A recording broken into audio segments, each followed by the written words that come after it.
the Federal Reserve may have once again identified what could end up causing a pretty big correction and Federal Reserve intervention. And it has to do with hedge funds going crazy short on specific parts of the treasuries market. This could be the cash treasuries market or the futures market or both directions. Why?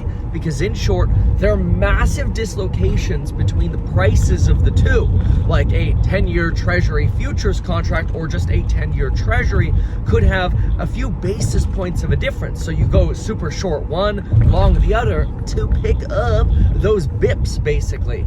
Now, that doesn't make sense for us to do as normal investors or traders because you might have a difference of 1 to 2 basis points, and so you'd need hundreds of millions of dollars for this to make any difference at all in your portfolio, leading to any kind of yield.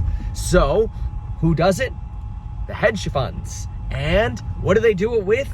Sometimes 50x leverage and potentially no protection with actual cash position. Sometimes depends. Just sort of like zero margin, massive margin loans. It's insane. In their last beige book, the Federal Reserve actually warned that this kind of stuff was going on.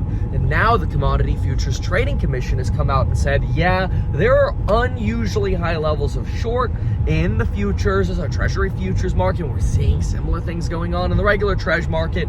And this is generally caused by a lower willingness of banks wanting to lend.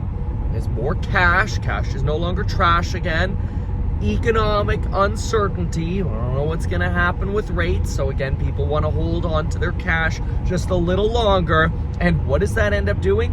Well, in the near term, it ends up driving up treasury yields, which we've been seeing lately.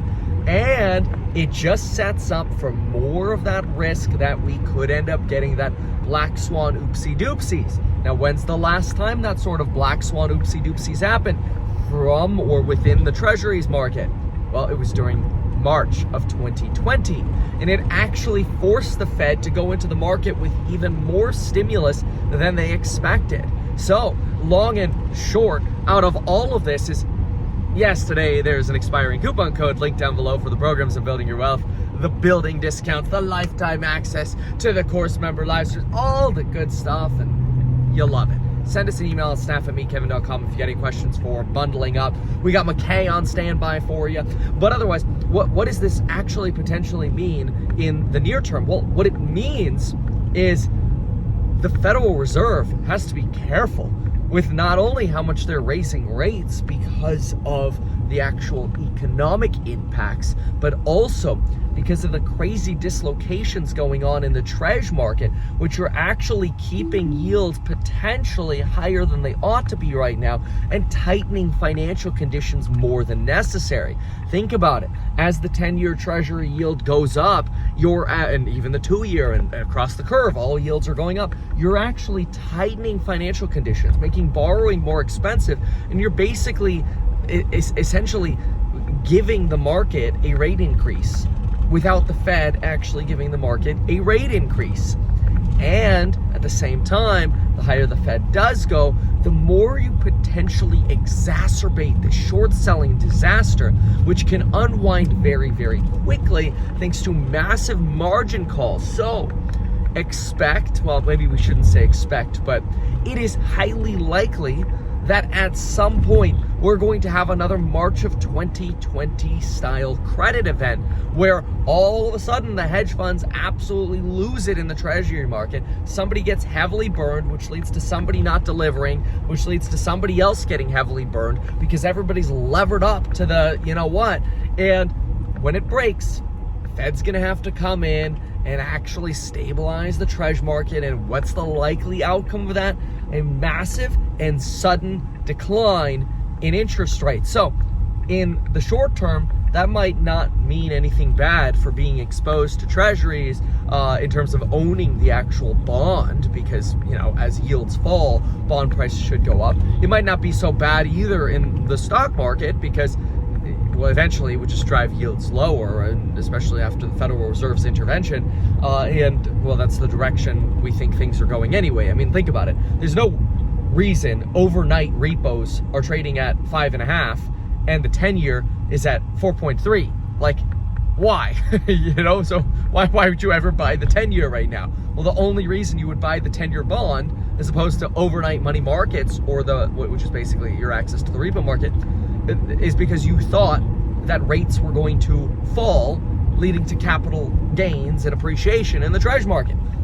Point of all of it is there are so many things brewing behind the scenes in the market right now. It probably is just a matter of time for something to break.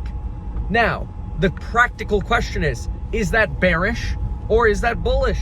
Well, in my opinion, obviously, I know everybody can be like, oh, Kevin, he turns everything into bullish. Look, let's just be real. Let's logically think about this for a moment. If and when something breaks like this in the treasury market again, the Fed steps in and we lower rates, why is that bad? That's like, I keep listening to these bears like, trouble is brewing, it's gonna lead to the Great Reset, everything's gonna crash. I'm like, bro, rates are at 5.5.